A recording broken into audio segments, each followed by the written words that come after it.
మద్యం పెట్రోల్ పైన ఆధారపడేటువంటి మత్తుల ప్రభుత్వం ఎక్సైజ్ ద్వారా 23,000 కోట్ల రూపాయలు, సేల్స్ ట్యాక్స్ వ్యాట్ ద్వారా 35,000 కోట్లు వసూలు చేస్తున్నారు. అధ్యక్ష, దేశంలోని అత్యధికంగా పెట్రోల్ పై 35%, డీజిల్ పై 27% వ్యాట్ విధిస్తూ దేశంలోని అత్యధిక ధరలతో సామాన్యుని రక్తం తాగుతూ మరి నడ్డి విరుస్తున్నటువంటి ఈ ప్రభుత్వం ఖజానా నిండాలంటే ఆర్థిక వ్యవస్థలు పెరగాలి తప్ప ఈ రకంగా మీరు సామాన్యుడిపై భారం మోపి బడ్జెట్ పెంచుకునే ప్రయత్నం చేసి మీరు తప్పిదం చేస్తున్నట్టుగా స్పష్టమైతా ఉన్నది. అధ్యక్ష, ఈరోజు బడ్జెట్లో ఇది minister of petroleum and natural gas వెబ్సైట్లో ఉన్నటువంటి అంశం చెప్తా ఉన్నాను.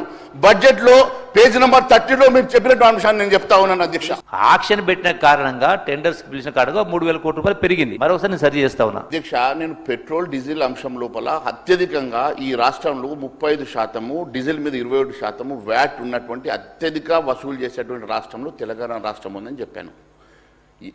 వ్యాట్ ద్వారా ఎంత వస్తుందో, ఎక్సైజ్ ద్వారా ఎంత వస్తుందో చెప్పాను. ఇప్పుడు నేను చెప్పిన దానికన్నా వారు ఎక్కువనే చెప్పారు. వారు 3,000 కోట్లు ఎక్కువనే వస్తుందని చెప్పారు. సంతోషం.